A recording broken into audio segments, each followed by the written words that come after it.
lecture number 12 and that is the most important lecture. ये थोड़ा सा एक कॉम्प्लिकेटेड लेक्चर इस वजह से है क्योंकि ये अकाउंट्स से जुड़े लोगों को ज़्यादा बेहतर तरीके से समझ आएगा, लेकिन कोशिश करेंगे कि जिनको सेल टैक्स का नॉलेज नहीं है तो उनका नॉलेज थोड़ा बहुत इनहेंस करें। तो सेल टैक्स मैनेजमेंट की तरफ स्टूडेंट हमने क्विक बुक में जाना, लेकिन सेल टैक्स मैनेजमेंट में जाने से पहले स्टूडेंट मैं कुछ चीज़ें आपको बताना चाहता हूँ। और वो क्या बताना चाहता हूँ कि अगर हम पाकिस्तान में बात कर रहे हैं तो पाकिस्तान में दो तरह से सेल टैक्स पे किया जाता है, एक सूबाई लिहाज से यानी कि प्रोविंसेस के लिहाज से, एक फेडरल के लिहाज से पे किया जाता है। स्टूडेंट पाकिस्तान में ऐसी बात है कि जो सूबे हैं वो सर्विसेज के ऊपर सेल टैक्स लेते हैं।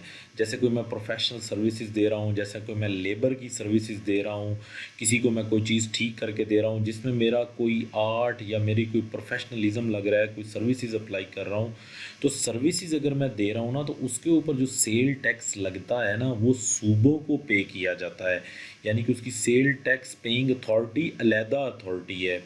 लेकिन जो गुड्स होती हैं स्टूडेंट, जो गुड्स हैं, गुड्स के ऊपर जो सेल टैक्स लगता है वो वफाक को जाता है, फेडरल हुकूमत को जाता है। दोनों अदारे मुख्तलिफ हैं सेल टैक्स कलेक्शन के। अब अदारों का ताल्लुक मैं इस वजह से बता रहा हूँ क्योंकि क्यों बुक में आपको ये दो डिफरेंट अदारे क्रिएट करने पड़ेंगे। हाँ, आप सिर्फ अगर इस्लामाबाद जैसी उसे क्या कहते हैं कि बात करें, इस्लामाबाद में बात करें तो इस्लामाबाद में सिर्फ जो बिजनेसेस ऑपरेट कर रहे हैं क्योंकि उनका फेडरल भी ये है और उनका प्रोविंस भी वो है, इस वजह से उनके लिए एक अथॉरिटी होगी। लेकिन अगर आप पंजाब में बैठे हैं तो आपको पंजाब को भी सेल टैक्स देना है, फेडरल को भी देना है। पंजाब को अगर आप सर्विसेज का बिज़नेस करते हैं, अगर आप उसे क्या कहते हैं सिंध में बैठे हैं तो सिंध हुकूमत को प्रोवाइड करना है, अगर आप बलूचिस्तान में बैठे हैं तो बलूचिस्तान हुकूमत को प्रोवाइड करना है।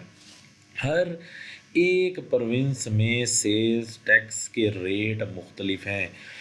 जैसे पंजाब में सर्विसेज का रेट 16% चल रहा है, लेकिन सिंध में 10% चल रहा है। लेकिन गुड्स का रेट क्योंकि फेडरल एक ही है तो इस वजह से वो पूरे पाकिस्तान में एक स्टैंडर्ड रेट चल रहा है जो 17% है। स्टूडेंट, ये बात बताने का मकसद इस वजह से था ताकि आप लोगों को ये माइंड में बात पता हो कि हर उसे क्या कहते हैं कि जो अथॉरिटी है वो अलहदा है जिनको मैंने सेल टैक्स पे करना है। अब जब फ्रीलांसिंग की आप मार्केट के अंदर जाते हैं तो देखें, अगर आपको कोई क्लाइंट मिलता है यूएसए बेस्ड, जनरली जो क्यूबी है वो यूएसए बेस्ड ज़्यादा चल रहा है, तो वहाँ पे मुख्तलिफ़ रियासतों के डिफरेंट टैक्स रेट हैं। तो आपको हर रियासत का, हर उसकी स्टेट का अलहदा एक पेइंग अथॉरिटी बनाना पड़ेगा। उसी के ऊपर हम लोग बात करने के लिए जा रहे हैं। अब स्टूडेंट थोड़ा सा हम सेल टैक्स पेएबल के सिनेरियो के ऊपर बात करेंगे कि सेल टैक्स बेसिकली स्टूडेंट जो सेल्स टैक्स होता है आप सब जानते हैं कि वो कस्टमर की लायबिलिटी होता है, वो हमारी लायबिलिटी नहीं होता। मतलब वो फाइनली कस्टमर ने पे करना होता है। होता ये है कि हम at a time of sale वो पैसे कलेक्ट कर लेते हैं, लेकिन उसके बाद हम कस्टमर से लेते हैं वो पैसे, लेकिन आपको पता है कि हम आगे जमा करवाते हैं स्टेट को। ठीक है, अब मैंने कस्टमर से तो वो पैसे ले लिए, लेकिन मैंने आगे वो पैसे किसको जमा कराए? स्टेट को मैंने वो पैसे जो हैं वो जमा कराने हैं। देने तो मुझे वो कस्टमर नहीं होते हैं। लेकिन होता ये है स्टूडेंट कि अगर मैं एक चीज़ परचेज़ कर रहा हूँ, अब बात देखें, अगर मैं एक चीज़ परचेज़ कर रहा हूँ तो ख़ुद ज़रा सोचें कि जिस बंदे से मैं परचेज़ कर रहा हूँ उसकी तो सेल्स है ना यार। अब वो मुझे सेल्स टैक्स चार्ज करता है, मैं वही सेल्स टैक्स आगे कस्टमर को चार्ज करता हूँ इंक्लूडिंग प्रॉफिट, और अगर कोई बचता हुआ सेल्स टैक्स होता है तो वो मैं स्टूडेंट अपने वफाक को क्या कर देता हूँ, पे कर देता हूँ। इसकी एग्जांपल हम लोग क्लियर करेंगे। एग्जांपल से ज़्यादा आपको ये बात पता लगेगी क्योंकि परचेजेस पे भी हमने सेल्स टैक्स को काउंट करना है और हमने सेल्स के ऊपर भी सेल्स टैक्स को जो है काउंट करना है। हमने वन बाय वन सारी इनवाइसेस को देखना है कि हमने इनवाइसेस को जो है वो कैसे कंबाइन जो है वो लेके चलना है। ठीक है, तो ज़रा देखिएगा प्लीज़, एग्जांपल में देखिएगा। देखिए स्टूडेंट, लेट्स सपोज कि आपने 100 रुपीज़ की एक चीज़ परचेज़ की, किसी वेंडर से 100 रुपये की चीज़ परचेज़ की, उस वेंडर ने 17% आप पे सेल्स टैक्स लगाया। अब आपने ये इनवाइस कैसे एंटर करनी है? लुक एट दैट, 100 रुपीज़ की तो वो चीज़ है, जो 17 रुपये स्टूडेंट आपने ऊपर दिए वो सेल्स टैक्स के दिए, टोटल आप 117 रुपये वेंडर को दे रहे हैं। अब वेंडर क्या करेगा, वेंडर ये 17 रुपये आपसे लेके स्टेट को जमा करा देगा। लेकिन मेरा आपसे सवाल ये है, क्या मैं ये जो गुड्स परचेज कर रहा हूँ क्या मैं इसका फाइनल कस्टमर हूँ? नो, मैंने ये चीज़ स्टूडेंट ले के आगे बेचनी है, मैंने ये चीज़ ले के आगे बेचनी है। तो इसका मतलब ये है कि मैं इसका फाइनल कस्टमर नहीं हूँ।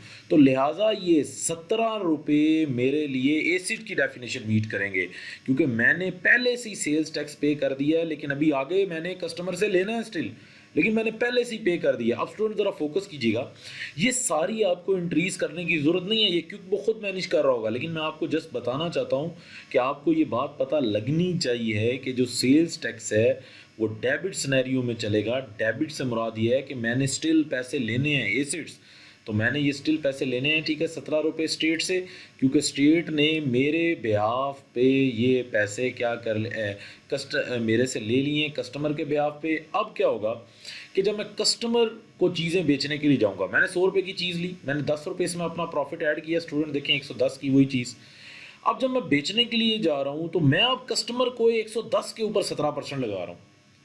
यार वेंडर का मैं कस्टमर था, वेंडर का मैं कस्टमर था, उसने मुझे 100 के ऊपर 17% लगाए, अब मेरा स्टूडेंट कोई कस्टमर है, तो मैं 110 का 17% लिया, ये बना 18.7। अब ज़रा देखें, अब मेरे पास 18.7 आए हुए हैं और 17 रुपये मैंने पहले से दिए हुए हैं। अब मैंने स्टेट को ये कहा कि 17 मैंने लिए तो कस्टमर से 18.7 हैं, लेकिन ये सारे 18.7 मैंने आपको पे नहीं करने, इसके अगेंस्ट मैं 17 रुपये ऑलरेडी आपको पे कर चुका हूं थ्रू दिस वेंडर। 18.7 मैंने में से ये देखें माइनस होगा तो नेट मैंने आपको कितने पे करने हैं, 1.7। अब स्टूडेंट मेरी डेली की बहुत सी ट्रांजैक्शंस होती हैं, अब इस सारी चीज़ को मैनेज करना कि मैंने नेट कितने पैसे देने हैं उस सेल टैक्स बॉडी को, तो देखें स्टूडेंट वो मेरे लिए एक टफ सिनेरियो। तो इस सब चीज़ को क्विक बुक मैनेज करेगा। परचेज के ऊपर मतलब ये कि पहले से ही मेरे से वेंडर ने 17 रुपये लेके हुकूमत को दे दिए। जब मैंने आगे से 18.7 रिसीव किए तो मैंने उनको कहा कि 17 तो इसमें से मैंने ऑलरेडी आपको दिए हुए भाई, मैंने कस्टमर से 18.7 लेने लिए हैं, तो मैं तो पहले 17 रुपये अपने रखूँगा, ठीक है, मैंने आपके ब्याह पे कलेक्शन किए, लेकिन 17 रुपये तो मैंने रखूँगा, बाकी 1.7 रुपये मैं आपको दे दूंगा। अब वो 1.7 रुपये जो है वो मुझे दे रहा है, ठीक है। अब ज़रा स्टूडेंट देखें, ये तो गुड्स की मैं बात कर रहा था ना, सर्विसेज में क्या होता है? सर्विसेज में लेट्स सपोज कि अगर आप किसी कस्टमर को सर्विसेज दे रहे हैं, उसी तरह देखें ये भी सेल्स टैक्स ही है, हम लोग इसको भी सेल्स टैक्स का नाम लेते हैं, लेकिन स्टूडेंट जनरली यही समझता है कि कोई चीज़ बेचना ही सेल टैक्स होती है, सर्विसेज भी तो बेच ही रहे होते हैं ना यार आप। लेट्स सपोज आपने कस्टमर को 80,000 की सर्विसेज दी, 80,000 की सर्विसेज पे 10% जो है 80,000 का 10% कितना आया जी मेरे पास 8,000, तो 80,000 प्लस 8,000 ये जो 8,000 है ये मैंने अब स्टेट को पे करना है। अब ये यार उसके अकाउंट में ऑटोमेटिकली चला जाना चाहिए, 80,000 तो मेरे रुपए हैं, लेकिन जो 8,000 मैंने कस्टमर से कलेक्ट किया स्टेट के ब्याह पे वो मैंने पे करना है स्टेट को। यह है sales tax on services. Sales tax on services के ऊपर कोई भी परचेज नहीं होती, क्योंकि सर्विसेज में तो परचेज नहीं चल रही होती ना। ज़रा ये देखें, गौर करें, ज़रा यहाँ देखें प्लीज़, ये गुड्स था, ठीक है, ये गुड्स का बिजनेस है। तो गुड्स के बिजनेस में जब आप परचेज करते हैं तो वो सेल टैक्स लेता है, और जब सेल करते हैं तो आप सेल टैक्स लेते हैं, तो फिर नेट पेएबल होता है। सर्विसेज में अगर आप सिर्फ सर्विसेज ही दे रहे हैं, सिर्फ आप ही सर्विसेज दे रहे हैं, तो आपका सिर्फ पेएबल आएगा, एडजस्टेबल नहीं चलेगा, जैसा कि यहाँ चल रहा है एडजस्टेबल, कि 18.7 में से मैंने 17 रुपये क्या करने हैं, एडजस्ट करने हैं। अब स्टूडेंट ये तो सारी सेल्स टैक्स की एग्जांपल के ऊपर बात होगी, अभी इसी सारे सिनेरियो को हम लोगों ने कनेक्ट करना है अपने क्विक बुक के साथ। लेकिन मेरा सवाल स्टूडेंट ये कि कुछ और भी टैक्सेस हमारे पास चल रहे होते हैं। देखें, अब ज़रा गौर से देखिएगा स्टूडेंट, कुछ ऐसे टैक्सेस होते हैं जो स्टेट ने हमें वापस नहीं करने होते। जैसा ये एक सेल टैक्स है ना, ये एक सेल टैक्स है, ये स्टेट ने मुझे वापस करना है ना। देखो ये 17 रुपये मुझे स्टेट ने वापस करने हैं, ये जो 17 रुपये है ना मुझे वापस करने हैं, तो क्योंकि मैंने 18.7 लिए हैं तो मैं उसमें से 17 काट के उसको 1.7 दे रहा हूँ, तो 17 रुपये स्टेट से मैं क्या करा रहा हूँ, एडजस्ट करा रहा हूँ। लेकिन कभी कभी ऐसा होता है कि कोई टैक्स एडजस्ट करने वाले नहीं होते, जैसे extra tax, import duty, custom duty, ये वर्ड पाकिस्तान में यूज़ होते हैं, ये कभी भी आपको वापस नहीं मिलते, नॉन रिफंडेबल होते हैं, यानी ये एडजस्टेबल नहीं होते, इसको स्टेट एडजस्टेबल नहीं मानती। तो हम क्या करते हैं, अब हमने टैक्स तो पे किया हुआ है, तो स्टूडेंट ज़रा फोकस करें कि मैंने अब गवर्नमेंट को तो ये टैक्स पे किया हुआ है ना, मेरा देखिए फोकस आपने देना है, मुझसे टैक्स ये लिया किसने है, मेरा सवाल ये है कि मुझसे ये टैक्स लिया किसने, गवर्नमेंट ने। लेकिन गवर्नमेंट ये टैक्स लेने के बाद मुझे वापस नहीं करेगी। अगर ये मुझे वापस नहीं करेगी स्टूडेंट, तो मैं क्या करूँगा, मैं इस टैक्स को उठा के उस चीज़ में ऐड कर दूंगा जिस चीज़ पे ये टैक्स हुआ है। देखें यहाँ पे एग्जांपल के तौर पे देखें, 100 रुपये में मैंने टैक्स अलहदा लिखा, देखें मैंने टैक्स अलहदा लिखा, ये दोनों अलहदा चीज़ें हैं। मैं ये कह रहा हूँ चीज़ मुझे 100 की पड़ी है, मैं तो नहीं कह रहा कि चीज़ मुझे 117 की पड़ी है, मैं तो ये कह रहा हूँ चीज़ मुझे 100 की पड़ी है और मैंने आगे 110 की बेचनी है, 10 रुपये मेरा प्रॉफिट है। बाकी जो मैं लेन देन के मामलात कर रहा हूँ टैक्स के, वो तो स्टेट के बिहाफ पे कर रहा हूँ ना यार, मुझे तो प्रॉफिट कितना आया, 10। लेकिन अगर for example this 17 will be if non refundable, अगर स्टेट कहे कि मैं ये सेल टैक्स वापस नहीं करती, तो आपने कहना ये है कि ये चीज़ मुझे 100 में नहीं पड़ी, ये चीज़ ही मुझे 117 में पड़ी है, यानी कि ये 17 जो हैं इस 100 में आपने क्या कर देने हैं, ऐड कर देने हैं। अब स्टूडेंट ये सारा जो सिनेरियो है, ये जो सारा मैंने अकाउंट्स का एक आपको सेल टैक्स मैनेजमेंट का सिनेरियो बताया, ये क्विक बुक में कैसे डील होगा, ये ज़रा अब हम लोग देखने जा रहे हैं। प्लीज़ ये ज़रा देखिएगा सब, क्विक बुक में कैसे डील होगा।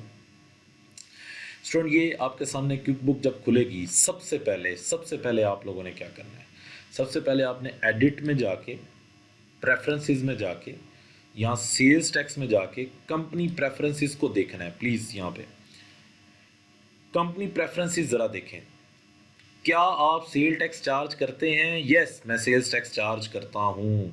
ऐड सेल टैक्स आइटम पे जाते हैं, इस पर तो हम बात करते हैं, ठीक है। फिर वो ये कह रहा है कि जो चीज़ें टैक्स वाली होंगी उनके साथ क्या लिखा हुआ आएगा, टैक्सेबल।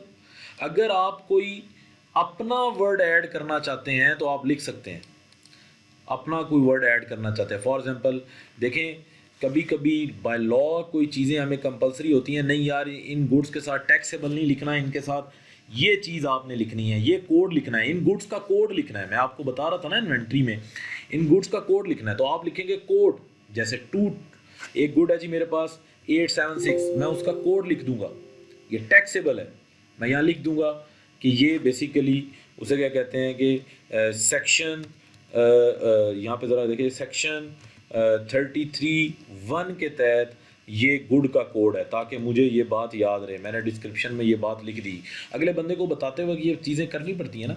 अब मैंने ये लिखा, अब आप कोई भी कर सकते हैं, ठीक है, लेकिन जनरली ऐसे होता है कि यहाँ टैक्सेबल ही सिलेक्ट हो तो ज़्यादा ठीक होता है। देखें गुड्स के आइटम कौन याद करता है, लेकिन मैंने आपको कहा कि अगर बेहतर है कि आप गुड्स के आइटम को डालें ताकि आइडेंटिफिकेशन करना आसान हो, अगले बंदे को भी समझ आए इस सेक्शन के तहत इसके ऊपर टैक्स लगाया गया। लेकिन हम जस्ट ये लिख देते हैं कि ये टैक्स वाला आइटम है, ये नॉन टैक्स वाला आइटम है। अब ये देखिए स्टूडेंट बड़ी इंपॉर्टेंट लाइन लिख रहा है, वो कह रहा है कि जो टैक्स वाला आइटम है जब प्रिंटिंग में आएगा तो उसके साथ टी लिखा हुआ आएगा। क्या आप ये चाहते हैं? अगर आप नहीं चाहते उसके साथ टी लिखा हुआ है तो ना आप लिखें, अगर आप चाहते हैं उसके साथ टी लिखा हुआ है तो आप इसको चेक मार्क कर लेंगे। अब वो ये कह रहा है कि आप सेल टैक्स किस ब्याज पे करते हैं, इनवाइस के हिसाब से चलते हैं या पैसे के हिसाब से? पैसे के हिसाब से इनवाइस से चलने से मुराद क्या है? Let's suppose student, accrual base से क्या मुराद है कि अगर 5 मई को मेरी एक ट्रांजैक्शन रेज हुई है और अभी बंदे ने मुझे पैसे देने हैं 15 मई को, तो क्या आप सेल्स टैक्स 15 मई के हिसाब से चार्ज करेंगे? मतलब 15 मई को आप हुकूमत को शो कराएंगे अपना सेल्स टैक्स, या अक्रूवल बेसिस के हिसाब से जिस दिन आपकी इनवाइस गई है? तो स्टूडेंट पाकिस्तान में इस हिसाब से चलता है, कैश के हिसाब से नहीं चलता। पाकिस्तानी लॉ में हम अक्रूवल बेसिस के हिसाब से चलते हैं, ठीक है। यानी जिस दिन इनवाइस जनरेट हुई होती है ना, चाहे पैसे आए हों या ना आए हों, हम लोग हुकूमत में वो इनवाइस को कॉर्पोरेट करते हैं, ठीक है ना। चाहे कस्टमर ने हमें पैसे दिए हों या ना दिए हों, हम लोग उस सेल्स टैक्स को जो है वो चार्ज करते हैं। अब वो क्या कह रहा है, व्हेन डू यू पे सेल टैक्स? और ये तो बात कंफर्म है कि पाकिस्तान में सेल्स टैक्स जो है जो मंथली पे होता है, हमें बात पता है कि चालान बनता है हर महीने की 15 तारीख को और 18 डेडलाइन होती है, उसके ऊपर पे किया जाता है। तो हम सेल्स टैक्स मंथली चार्ज करते हैं। सबसे पहले तो स्टूडेंट आपने इस चीज़ में जाना है।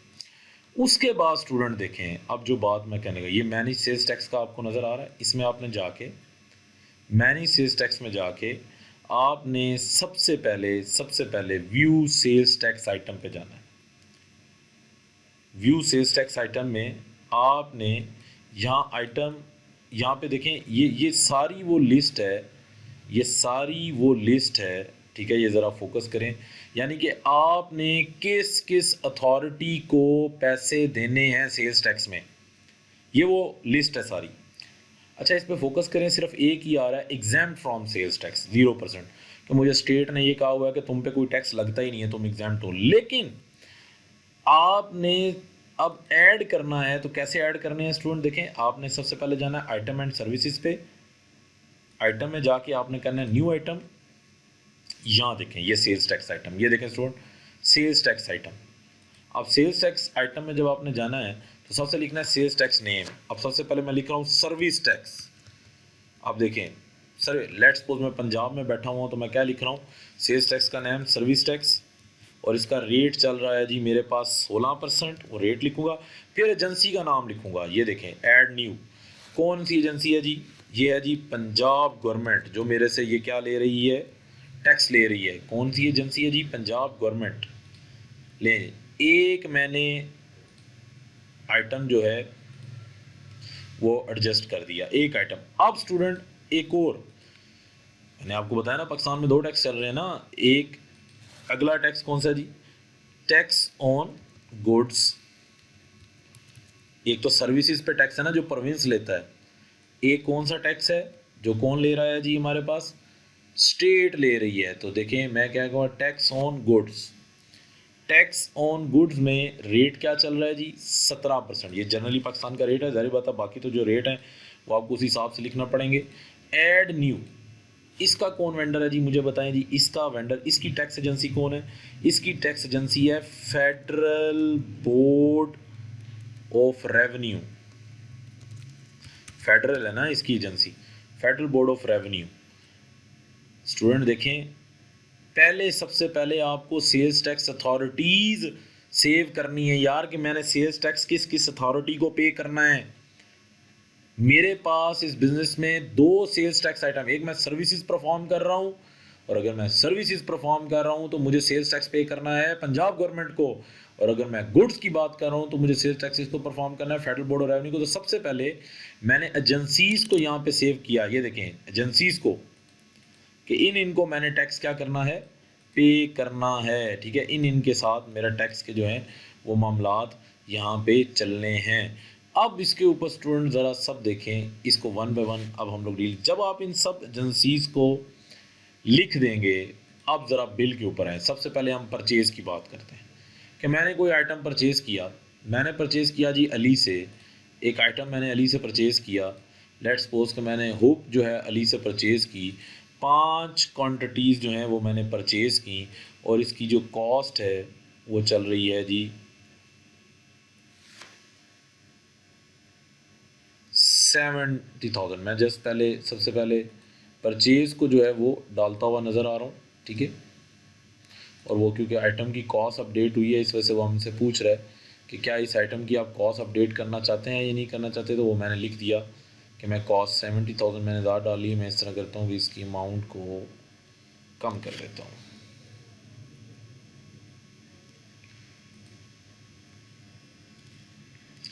ठीक है। अच्छा, अब स्टूडेंट थोड़ा सा यहाँ पे फोकस करें। अब इस पूरे में कहीं पे भी सेल्स टैक्स का कॉलम नहीं है। देखिए मैंने आपको ये कहा कि जब वेंडर आपको बिल देता है ना, तो वो भी सेल्स टैक्स चार्ज करता है, ये बात याद रखें। वो भी क्या चार्ज करता है, सेल्स टैक्स। लेकिन यहाँ देखें कि सेल्स टैक्स का कॉलम नहीं है। अब लेट्स सपोज कि उसने 10% सेल्स टैक्स चार्ज किया, मतलब लेट्स सपोज के 5,000 रुपये उसने सेल्स टैक्स चार्ज किया, मैं इन टर्म सिर्फ अमाउंट चल रहा हूँ। तो आपने यहाँ पे 40,000 नहीं लिख देना, आपने ये नहीं कर देना कि भाई मैंने तो अली को 40,000 पे करना है तो मैं 40,000 लिख दूंगा। 40,000 लिखने का क्या नुकसान होगा, जब आप यहाँ 40,000 लिखेंगे तो होगा क्या कि उसकी प्रोडक्ट की कॉस्ट चेंज हो जाएगी। स्टूडेंट, मुझे तो ये चीज़ 40,000 में नहीं पड़ी, 5,000 रुपया उसके ऊपर तो मैं सेल्स टैक्स पे कर रहा हूँ, जो मैंने बाद में दोबारा इस हुक को बेचना है तो वो मैंने कस्टमर से रिसीव करना है। तो आप तो कॉस्टिंग गलत कर रहे हैं। इसका मतलब ये है कि आपने सेल्स टैक्स इसमें ऐड नहीं करना, वो तब ऐड करना है जब आप ये समझेंगे कि वो नॉन रिफंडेबल है, जब आप समझेंगे कि वो स्टेट ने आपको वापस नहीं करना। लेकिन अगर स्टेट ने आपको टैक्स वापस करना है तो आप इसी आइटम के साथ सेल्स टैक्स एक्सपेंस में आएंगे, तो आप यहाँ पे सेल्स टैक्स पेएबल का अकाउंट चूज़ करेंगे जो अदर करंट लायबिलिटी में जा रहा होगा। लेट सपोज वो 5,000 रुपया सेल्स टैक्स है। तो अब ज़रा देखें, वो 40,000 ऊपर अली के पूरे हो गए कि मैंने अली को 40,000 रुपया पे करना है, 5,000 रुपया सेल्स टैक्स की मद में और 35,000 रुपया आइटम की मद में। ये मेरा स्टूडेंट ए जो है, यहाँ मैं लिख तो इसको लाइबिलिटी रहा हूँ, लेकिन ये लाइबिलिटी इन टर्म डेबिट हो रही होगी कि मैंने स्टिल जो अमाउंट है वो लेनी है। अच्छा, अब इसको मैं यहाँ से सेव एंड क्लोज करूँगा। ठीक है, ठीक है। वो क्या है कि वेंडर नेम जो है वो सेल्स टैक्स का हम लोगों ने यहाँ पे सिलेक्ट करना है। ज़रा देखें ये हमें क्या मैसेज दे रहा है। जैसे आप इसको वो कह रहा है, transaction to account payable must include a vendor. तो अब हमने ऊपर वेंडर यहाँ पे सिलेक्ट किया हुआ है, देखें हमने यहाँ पे अली का जो वेंडर है वो सिलेक्ट किया हुआ है, लेकिन हमें यहाँ पे भी वो वेंडर सेलेक्ट करना है जिसको बेसिकली ये 5,000 रुपया हम पे कर रहे हैं, जिसको ये 5,000 रुपया हम लोग साथ पे कर रहे हैं। ठीक है, तो वो फेडरल बोर्ड ऑफ रेवेन्यू। तो ये जब फेडरल बोर्ड ऑफ रेवेन्यू देखे, मैंने इसको क्लोज किया तो ये अब बिल जो है वो सेल्स टैक्स की मद में चला गया। अगर मैं चार्ट्स ऑफ अकाउंट में जाके सेल्स टैक्स का लेजर देखूं तो मैं आपको ये बताऊं, ये देखें ज़रा सेल्स टैक्स पेएबल का, यानी कि आप देखें, आप माइंड में रखें कि मैंने कितने पैसे पे कर दिए हैं जी सेल्स टैक्स के। ये देखें, देखें -5,000, यानी कि 5,000 मनफी, यानी मेरे पास से उल्टा पैसे गए हुए हैं और अब मैंने ये पैसे लेने हैं। ये मैंने पैसे स्टूडेंट लेने कैसे हैं? ये मैंने पैसे ऐसे लेने हैं कि जब मैं आगे कस्टमर को चीज़ क्या करूँगा, बेचूँगा। अब स्टूडेंट यही हुक जो 7,000 की थी, लेट्स सपोज ये मैं 8,000 रुपये की बेचता हूँ और फेडरल बोर्ड ऑफ रेवेन्यू वाले तरीके से बेचता हूँ। फेडरल बोर्ड ऑफ रेवेन्यू यानी कि गुड्स है ना मेरी, मैं सर्विसेज तो ऑफर नहीं कर रहा। लेट्स सपोज कि मैं इस कस्टमर को यानी रोड को ये बेचता हूँ। ठीक है, सारी चीज़ फिल करने के बाद जो भी अमाउंट है, अब ज़रा देखें, मैं ये क्वांटिटी 3 क्वांटिटी बेचता हूँ हुक की। ठीक है, और यहाँ पे मैं प्राइस जो है वो काउंट करता हूँ। ज़रा यहाँ देखिएगा स्टूडेंट, प्राइस जो है वो मैं काउंट करता हूँ 8,000। ठीक है, तो वो प्राइस का उसने मैसेज दिया कि आप प्राइस चेंज कर रहे हैं। अब ये देखें, ये देख रहे हो, ये टैक्सेबल सप्लाई है। अगर आपने जितने कोड ऐड किए होंगे, देखें ये कोड मैंने ऐड किया था ना कि सेक्शन 31 के तहत है, लेकिन देखें मैं तो कह रहा हूँ ये टैक्सेबल सप्लाई है। अब स्टूडेंट यहाँ पे अब मुझे बताएं कि कौन सा टैक्स लग रहा है, फेडरल बोर्ड का लग रहा है या सर्विस का लग रहा है? ये फेडरल बोर्ड का लग रहा है। जैसे ही मैंने टैक्स ऑन गुड्स सेलेक्ट किया, या 17% चार्ज हो गया 4,080 और बिल में भी ऐड हो गया, और कस्टमर का टैक्स कोड यानी कि ये टैक्सेबल कस्टमर चल रहा है, ऐसी बात है। अब स्टूडेंट कभी कभी ऐसा होता है कि यहाँ स्टूडेंट टैक्सेबल लिखता है, लेकिन अगर यहाँ आके वो नॉन टैक्सेबल कर देगा ना, यहाँ आके तो देखें टैक्स नहीं लगेगा, वो सारे नॉन टैक्स कर देगा। ये आपको 20 टैक्स सेलेक्ट करना पड़ेगा और यहाँ से भी आपको टैक्स सेलेक्ट करना पड़ेगा, फिर ये टैक्स 17% जो है वो अप्लाई होगा। कभी कभी ऐसा कस्टमर होता है ना जिसने एग्जाम्पशन ली होती है, उसके ऊपर टैक्स नहीं लग रहा होता, तो वो फिर आप नॉन टैक्स यहाँ से कोड आप सेलेक्ट करेंगे। अब स्टूडेंट ये मैंने यहाँ पे जस्ट सेव किया, ज़रा नोट कीजिएगा, 4,080 रुपये जो हैं वो सेल्स टैक्स की मद में जो है वो कलेक्ट हो गए। तो अब मैं जस्ट इसको देखें, ये क्या कर रहा हूँ, सेफ एंड क्लोज, ये जस्ट देखें सेफ एंड क्लोज होगी, ट्रांजैक्शन चलेगी।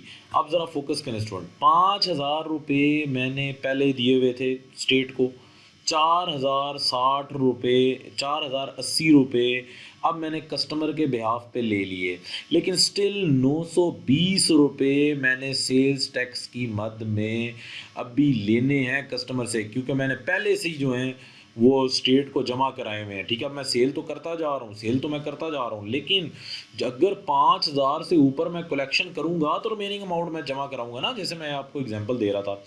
अब ज़रा देखिए इस सारे सिनेरियो को। अब इस सारे सिनेरियो के अंदर हम लोगों ने ये चीज़ नोट करनी है कि अब मैं सेल टैक्स की डेट आ गई जी, अब मैंने सेल्स टैक्स पे करना है। तो देखिए मैंने सेल्स टैक्स पे किया, मैंने जाके ये देखा कि बताओ यार मेरी सेल्स टैक्स की जिम्मेदारी क्या है। मैंने यहाँ से डेट सेलेक्ट की, क्योंकि मैं मई में बैठा हूँ तो ये चले मैंने 31 मई सेलेक्ट की। जब मैंने यहाँ पे सेल्स टैक्स की जिम्मेदारी देखी कि फेडरल बोर्ड ऑफ रेवेन्यू को मैंने क्या सेल्स टैक्स देना है, तो पता लगा कि मैंने 920 रुपये उल्टा उससे लेने हैं। मेरी तो कोई जिम्मेदारी नहीं है, ये देखें 920 रुपये उल्टा मैंने उससे लेने हैं। वो ये लिखा हुआ है कि मैंने 24,000 रुपये की सेल की है, उस पर 4,080 रुपये मैंने टैक्स कलेक्ट किया है, और वो मेरे से 5,000 रुपया ऑलरेडी ले के गया हुआ है, जो वेंडर के ज़रिए मेरे से ले गया था परचेज़ के ऊपर। तो स्टूडेंट 920 रुपये तो मैंने उससे लेने हैं। अब मुझे ये बात पता लगी कि मैंने तो सेल्स टैक्स की मद में कुछ भी नहीं पे करना यार, बात ख़त्म हो गई। मैंने तो सेल्स टैक्स की मद में कुछ भी नहीं पे करना। अब मैं इसको क्लोज़ करूँगा। अब एक और इनवाइस बनाते हैं ताकि सेल्स टैक्स को हम पे कर सकें। दोबारा मैंने इनवाइस बनाई बैक्स स्ट्रीट में, मैंने 2 क्वांटिटी जो हैं वो हुक की बेची, और इस दफ़ा वो मैंने 8,000 की बजाय 10,000, ताकि अमाउंट ज़्यादा कर लें ताकि टैक्स लग जाए। 10,000 की मैंने बेच दी, ठीक है, 20,000। और यहाँ पे मैंने फिर फेडरल बोर्ड ऑफ रेवेन्यू का सेल्स टैक्स चार्ज कर दिया कि मैंने फेडरल बोर्ड ऑफ रेवेन्यू को ये मैंने अमाउंट क्या करनी है, पे करनी है। जस्ट मैंने इसको किया सेव एंड क्लोज। अब ज़रा स्टूडेंट देखें, अब ज़रा दोबारा मैनेज सेल्स टैक्स पे जाएं। अब ज़रा देखें सेल्स टैक्स लाइबिलिटी का अकाउंट, अब डेट लगाएं ज़रा सेल्स टैक्स लाइबिलिटी की, ज़रा देखें। ये देखें स्टूडेंट, अब आपने 2,480 रुपये पे करने हैं भाई। 44,000 रुपये की आप चीज़ें बेच चुके हैं, जिसके ऊपर 17% लग चुका है, 7,480 रुपये टैक्स। इस 44,000 का ब्रेक डाउन लेना है, ले लें ब्रेक डाउन। 24,000 रुपये आपने एरो रोड को बेचा था, और 20,000 रुपये आपने बैक्सर स्ट्रीट को बेचा था। आप देखें 44,000 रुपये का 17%, 7,480, और 5,000 रुपये आपने ऑलरेडी दिया हुआ है। 7,480 कस्टमर के ब्याह पे कलेक्ट किया, 5,000 दिया हुआ है। अब आप कस्टमर से 2,480 रुपये ज़्यादा ले चुके हैं। अब आप ये 2,480 रुपये हुकूमत को जमा कराएंगे। स्टूडेंट कैसे जमा कराएंगे? हेयर पे सेल्स टैक्स से। कहाँ से? पे सेल्स टैक्स से। पे सेल्स टैक्स में जाएंगे, डेट सेलेक्ट करेंगे, यहाँ पे जिस दिन आप पे कर रहे हैं डेट सेलेक्ट करेंगे, आपके सामने आ जाएगा। देखिए वो आपके सामने बता रहा है कि भाई 2,480 रुपये पे करने हैं। आपने यहाँ पे क्या लिख देना है, पे ऑल टैक्स के। ठीक है जी, हम पे कर रहे हैं। अब जी ये बैंक से चले गए, ओके करें, बस ये बैंक से पैसे चले गए। अब ज़रा सेल्स टैक्स लाइबिलिटी में जाएँ, अब ज़रा जाएँ सेल्स टैक्स लाइबिलिटी में, डेट लगाएं ज़रा। कितना पैसे आ रहे हैं? ज़ीरो। कितने पैसे आ रहे हैं देखें, कितने पैसे आ रहे हैं? ज़ीरो। कुछ भी आपने पे नहीं करना। इसका मतलब आप क्या कर चुके हैं, पे कर चुके हैं। अब स्टूडेंट इसी बात को आप लोगों ने जज करना है। अच्छा, अब सेकंड वे, लेट्स सपोज कि मैं सर्विसेज परफॉर्म कर रहा हूँ। अब सर्विसेज के अंदर मुझे ज़रा जल्दी से बताएं कि कौन आ जाएगा सर्विसेज के अंदर, कौन सी बॉडी आ जाएगी? प्रोविंस, उसको मुझे टैक्स देना पड़ेगा। अच्छा, अब थोड़ा सा एक और भी उसे क्या कहते हैं कि चीज़ ज़रा नोट करें स्टूडेंट, कि मैंने आपको बताया जब परचेज़ के ऊपर आपने क्या करना है, एक्सपेंस में जाके क्या सिलेक्ट करना है, सेल्स टैक्स लाइबिलिटी का अकाउंट, और यहाँ से फिर आप वो सिलेक्ट भी कर देंगे जिसके अगेंस्ट वो आप पे करें। परचेज़ के अंदर तो आप ऐसा किया करेंगे, आइटम लिखा करेंगे और फिर बाद में एक्सपेंस में सिलेक्शन किया करेंगे। आइटम में सेल्स टैक्स को ऐड नहीं करना। एक तो ये बात। दूसरी बात, आप ज़रा सर्विसेज के ऊपर जाएं। सर्विसेज के ऊपर जब मैं जा रहा हूँ तो ये देखें ज़रा, अब सबसे पहले मैं एक इस कस्टमर को मैं सर्विसेज लेट्स सपोज परफॉर्म कर रहा हूँ। एक मैंने सर्विसेज सिविल वर्क की इसको परफॉर्म की है, ये टैक्सेबल सप्लाई है। लेकिन जब मैं इधर गया, मैंने इधर जाके लिख दिया कि ये अब मैं सर्विस पे टैक्स ले रहा हूँ, तो देखें 16% लगा, 192 रुपये सेल टैक्स। मैंने जस्ट इसको सेफ एंड क्लोज किया। अब मैं स्टूडेंट मैंने सेल्स टैक्स पे गया। अब मैंने अपना सेल्स टैक्स लाइबिलिटी देखी कि मेरी सेल्स टैक्स लाइबिलिटी क्या है। जब मैंने सेल्स टैक्स लाइबिलिटी देखी तो फेडरल बोर्ड ऑफ रेवेन्यू की तो मेरी लाइबिलिटी ज़ीरो है। ये देखें, फेडरल बोर्ड ऑफ रेवेन्यू की तो लाइबिलिटी ज़ीरो है। लेकिन पंजाब गवर्नमेंट को मैंने 192 रुपये पे करने हैं। यार आप मल्टीपल बॉडीज को सिलेक्ट करा सकते हैं, मजे की बात, मल्टीपल बॉडीज जिनको आपने टैक्स पे करना होता है। अब मैंने 192 पे करने हैं, सेम कैसे पे करूंगा, पे सेल टैक्स। जब मैं पे सेल्स टैक्स पे जाऊंगा, अब तो मैं ये पे कर चुका हूँ, मैं नेक्स्ट आगे मई की सिलेक्शन करूंगा, तो ये देखें स्टूडेंट, मेरे पास 192 रुपये पंजाब गवर्नमेंट के आ रहे हैं। मैं यहाँ सेलेक्ट करूंगा और मैं जस्ट इसको पे कर दूंगा, एलिमिनेशन हो जाएगी। तो इस बात को आप लोगों ने यहाँ पे नोट करना है, ठीक है, इस बात को यहाँ पे आप लोगों ने ध्यान से उसे क्या कहते हैं कि सुनना है, ठीक है। अच्छा, अब स्टूडेंट ज़रा फोकस कीजिए कि कभी कभी स्टेट हमें ये कहती है कि भाई आप जो सेल्स टैक्स जमा करा रहे हो ना, आपकी रिपोर्ट के मुताबिक तो बना है 3,000 4,000 जो भी बना है, ठीक है, लेकिन आप 3,000 रुपये का सेल्स टैक्स एज अ जुर्माना जमा कराएंगे। अब ज़रा फोकस कीजिएगा, यहाँ पे मैंने इनवाइस बनाई, यहाँ पे ज़रा देखिएगा, इनवाइस मैंने बनाई, लेट्स सपोज ये मैंने बिल की एक इनवाइस बनाई, 3 चीज़ें मैंने बेची, एन स्प्रिंग मैंने बेचे, वो कह रहा जी क्वांटिटी है ही नहीं, बेच रहे हैं, खैर है, मैंने कहा जाने दें, नेगेटिव में ही, क्योंकि अभी तो हम प्रैक्टिस कर रहे हैं ना। देखें 60,000 रुपये की मैंने ये चीज़ें बेची, 6,000 रुपये की 18 हो गया, मैंने इस पर फेडरल का सेल टैक्स 17% लगा दिया, इसको मैंने सेफ एंड क्लोज किया। अब मैं जब सेल्स टैक्स पे करने के लिए गया, तो स्टूडेंट आप फोकस करें इस चीज़ के ऊपर, उसने मुझे कहा भाई ये 3,060 रुपये नहीं, तुमने मुझे 3,000 रुपये पे करने हैं एक्स्ट्रा, टोटल मुझे 6,060 रुपये पे करो। मैंने कहा भाई 3,000 किस चीज़ का मैंने तुम्हें पे करना है भाई? उसने कहा फाइन, तुमने सेल टैक्स देर से जमा कराया है, 3,000 उसका फ़ाइन दो। अब मैं फंस गया, मैंने कहा यार मैं 3,000 कैसे ऐड करूं? तो कोई मसला नहीं स्टूडेंट, ये देखें एडजस्ट का कॉलम, एडजस्ट में जाएंगे, आप यहाँ डेट सेलेक्ट करेंगे कि जिस दिन आप एडजस्टमेंट कर रहे हैं, ऊपर देखें 14 है, तो 14 ही मैंने सेलेक्ट की। तो मैंने 14 सेलेक्ट करने के बाद यहाँ लिखा कि ये वेंडर है, एडजस्टमेंट अकाउंट, अब फ़ाइन है ना, वो मेरे से फ़ाइन ले रहा है, तो मैं ये लिखूँगा कि ये तो मेरा खर्चा है, या मुझे फ़ाइन एक्सपेंस वैसे लिखना चाहिए था। लेट्स सपोज मैं कोई भी एक्सपेंस का अकाउंट जो है वो सिलेक्ट करा देता हूँ, let's suppose due and subscription expense का अकाउंट सेलेक्ट करा देता हूँ। अब इसकी वजह से मुझे सेल्स टैक्स ज़्यादा पे करना पड़ रहा है या कम? ज़्यादा पे करना पड़ रहा है ना, तो मैं इंक्रीज़ पे क्लिक करके यहाँ पे क्या करूँगा, 3,000, इसको ओके करूँगा जस्ट। आप देखें नीचे कितने पैसे आ गए हैं, 6,060 के नहीं आ गए, तो मैं जस्ट इसको पे कर दूंगा।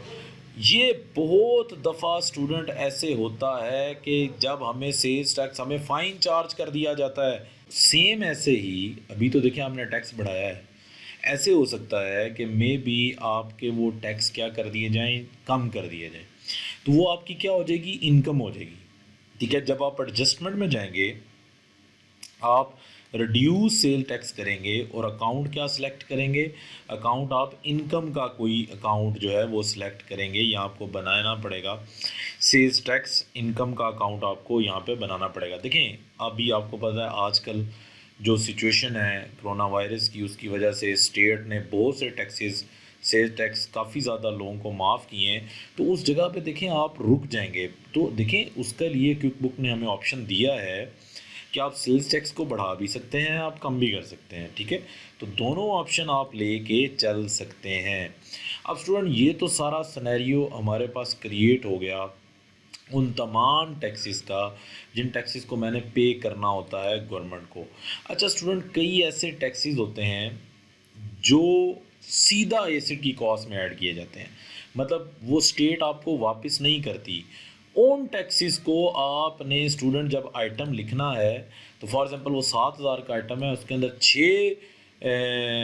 500 रुपया टैक्स है, तो आपने कॉस्ट ही 7,500 लिखनी है, जो मैं पहले बात कर रहा था। मैं अगेन वो बात रिपीट कर रहा हूँ ताकि कोई बात समझ आए कि जब आपको ये पता लगे कि यार ये सेल्स टैक्स तो एडजस्टेबल है ही नहीं, ये हमें स्टेट ने देना ही नहीं है, तो बस आपने वो 7,500 इसी में आपने क्या कर देना है, ऐड कर देना है। वो 500 रुपया जो हुकूमत आपसे ले रही होगी लेकिन कह रही होगी कि ये कोई एडजस्टेबल नहीं है, आपने पे कर दिया, अब हम इसको एडजस्ट नहीं करेंगे, तो आप उसी को 7,500 कॉस्ट में क्या कर लेंगे, ऐड कर लेंगे। बाकी दूसरी जगह यहाँ 7,000 लिखेंगे और बाकी सेल्स टैक्स में 5,000 लिखेंगे, अलग-अलग लिखेंगे। ज़रा देखें, मैंने उस टाइम आपको अलग-अलग, क्योंकि वो रिफंडेबल था, लेकिन जब नॉन रिफंडेबल होगा फिर आपको अलग-अलग लिखने की ज़रूरत नहीं है, आप उसी की कॉस्ट में क्या कर देंगे, ऐड कर देंगे।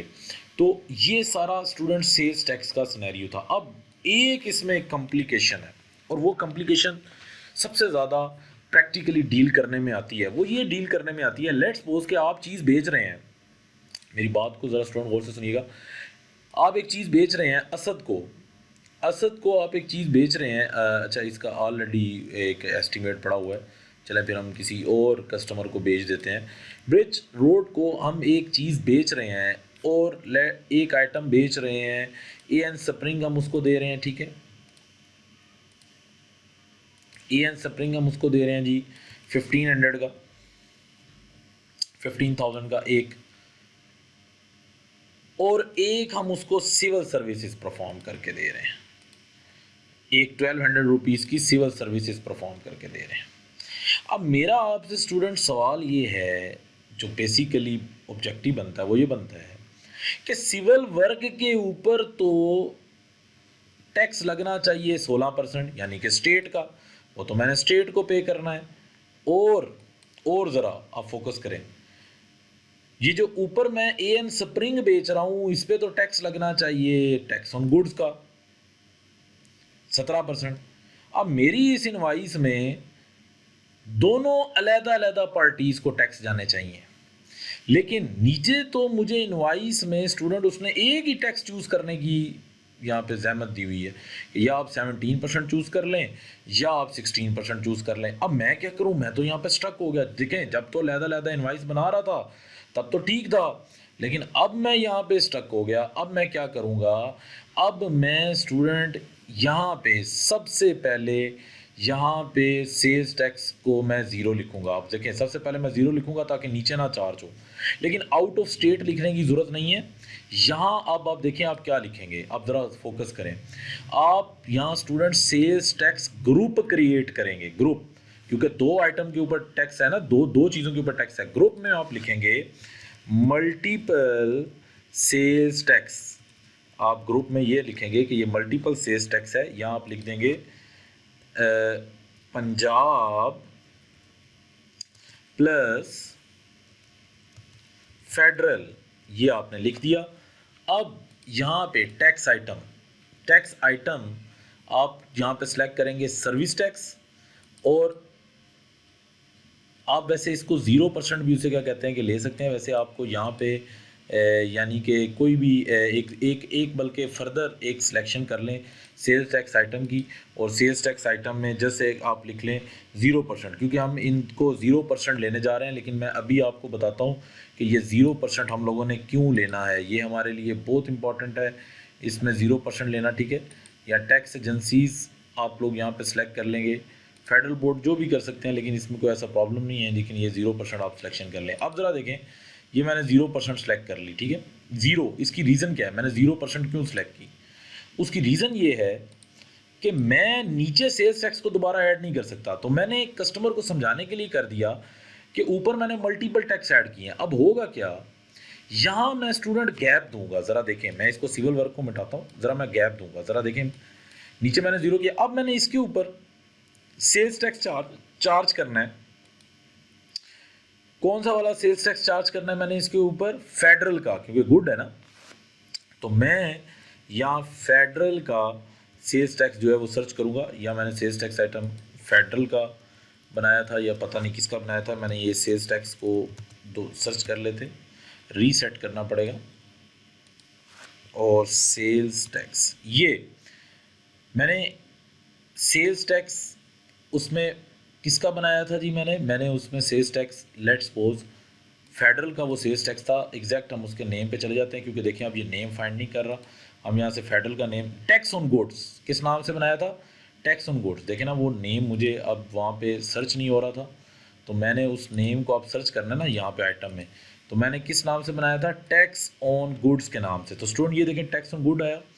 अब देखिए ये 17% खुद ही लग गया, देखिए इस 15,000 का 17% खुद ही लग गया 2550, नीचे भी ऐड हो गया। अब साथ आपने फिर एक बेचा, इसमें क्या बेचा, सिविल वर्क 1200 का। अब इस सिविल वर्क पे आपने क्या लगाना है, सिविल वर्क पे आपने लगाना है सर्विस टैक्स। जैसे ही आपने 16% लगाया उस पर 192 खुद ही चार्ज हो गया, नीचे ऐड हो गया।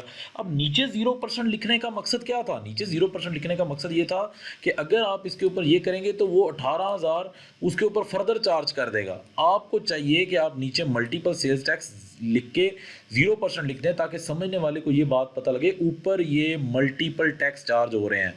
चार्ज करने का तरीकेकार स्टूडेंट क्या है, पहले आप वो सारे लिस्ट डाउन आइटम कर लें जिनके ऊपर आप एक पार्टी सेल टैक्स वसूल कर रही है, वो फेडरल है।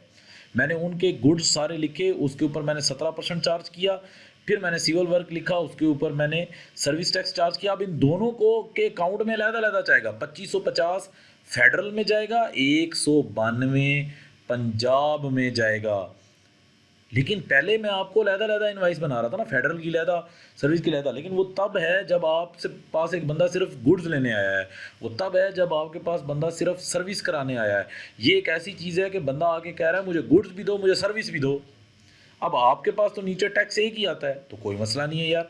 आप मल्टीपल सेल्स टैक्स का आइटम 0% सेलेक्ट करें और यहाँ ऊपर आप जिस हिसाब से टैक्स अथॉरिटीज़ का, थाउजेंड्स ऑफ अथॉरिटीज़ का टैक्स देना चाहते हैं, थाउजेंड्स ऑफ अथॉरिटीज़ का यहाँ पे टैक्स आप लिखें, क्योंकि वो उसको सेव करेगा। देखें हर किसी के ऊपर लगाएगा। ये वो इनवाइस का मेथड है जो आज तक सारे बड़े लोग परेशान होते हैं। वो कहते हैं यार हम ये इनवाइस इस पर क्रिएट नहीं कर सकते, लेकिन क्विक बुक ने एक बहुत इंटरनली एक ऑप्शन दिया हुआ है।